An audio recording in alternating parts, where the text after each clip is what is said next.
Muujiza wa Musa, kupasuka kwa bahari mara mbili.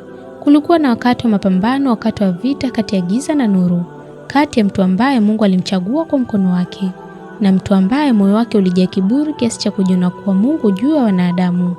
Misri ya kale ilikuwa uwanja wa matukio makubwa. Pale mbingu ilipokutana na ardhi, ahadi zikawa mtihani na subira ikachanganyika na yakini. Musa alizaliwa katika kipindi ambacho mauaji wa watoto wa kiume wa Waisraeli yalikuwa sheria rasmi. Firauni alikuwa ameagiza kuuawa kwa kila mtoto wa kiume kwa hofu ya unabii uliokuwa ukisema kuwa mtoto mmoja wa Bani Israeli atang'oa ufalme wake. Katika usiku wenye giza, huku mama akitetemeka kwa hofu, Mungu alimvuvia aweke mtoto wake kwenye sanduku dogo na kuliacha litiririke kwenye mto Naili, akiwa na yakini kwamba ulinzi wa Mungu ni mpana kuliko hofu yoyote. Sanduku hilo lilisafiri juu ya maji hadi likafika kwenye ikulu ya Firauni, ambapo lilipokelewa na mke wa Firauni Asia. Alimuona mtoto huyo kama nuru kutoka mbinguni, akamlea ndani ya nyumba ya utawala uliotaka kumuua.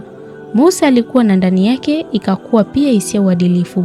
Siku moja akamuua mtu wa watu wa Firauni kwa bahati mbaya alipokuwa akimtetea aliyedhulumiwa. Akaondoka Misri kwa hofu na akaelekea Madiani ambako aliishi miaka mingi. Akaoa, akalisha mifugo na akajifunza subira, utulivu na unyenyekevu. Katika safari ya kurejea Misri baada ya miaka mingi, alisimama katika mlima Twaa ambapo Mungu alizungumza naye moja kwa moja na kumpa ujumbe mkubwa, kwenda kwa Firauni na kumwambia aache kuwatesa Waisraeli na awaruhusu waondoke. Mungu alimpa miujiza, fimbo inayogeuka kuwa joka kubwa na mkono unaotoka ukiwa mweupe bila maradhi. Musa akamkabili Firauni, yule mfalme ambaye hakuna mtu aliyewahi kumkosoa. Akamwambia kwa utulivu lakini kwa uthabiti, waachie Bani Israeli waende na uachie waja wa Mwenyezi Mungu.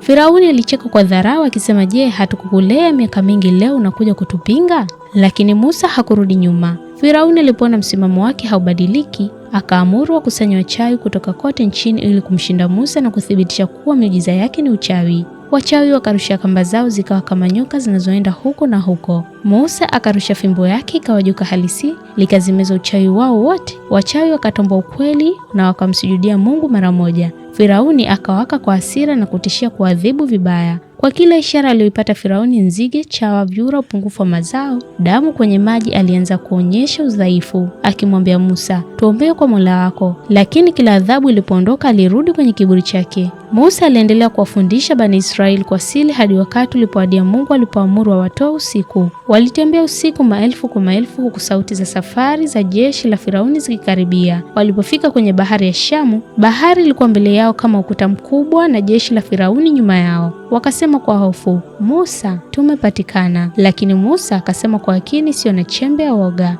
hakika pamoja nami yuko Mola wangu ataniongoza. Mungu akamwamuru, piga bahari kwa fimbo yako. Musa akapiga bahari, ikapasuka mara mbili, maji yakasimama kama milima miwili mikubwa, na katikati yake ikatokea njia kavu. Bani Israeli wakavuka wakati huo huo kwa mshangao na furaha. Walipoingia wote ng'ambo ya pili, Firauni na jeshi lake walikuwa tayari ndani ya njia ile ile. Mungu akaamuru maji yarudi, bahari ikajifunga kwa nguvu, ikameza jeshi lote pamoja na Firauni. Firauni akaamini ukweli dakika ya mwisho, lakini Mungu akamjibu, sasa ndio unaamini wakati kabla ulikuwa muasi? Akaangamia humo humo na mwili wake ukahifadhiwa kama onyo kwa vizazi. Leo tunakuokoa kwa mwili wako ili uwe dalili kwa wale watakuja baada yako. Musa na watu wake wakasimama wakatizama mawimbi yakifagia mabaki ya jeshi la Firauni, mioyo yao ikiwa imejaa mshangao, shukrani, hofu na faraja. Na hivi ikabaki milele kuwa kisa cha vita kati ya haki na batili, ishara ya uwezo wa Mungu usio na mipaka, na ushahidi kuwa yakini ya kweli hugeuza yasiyowezekana na ukweli unaonekana machoni. Kama umesikiliza mpaka mwisho na unakubali kwamba Allah ni muweza kila kitu, basi andika mmoja miongoni mwa majina yake mazuri 99.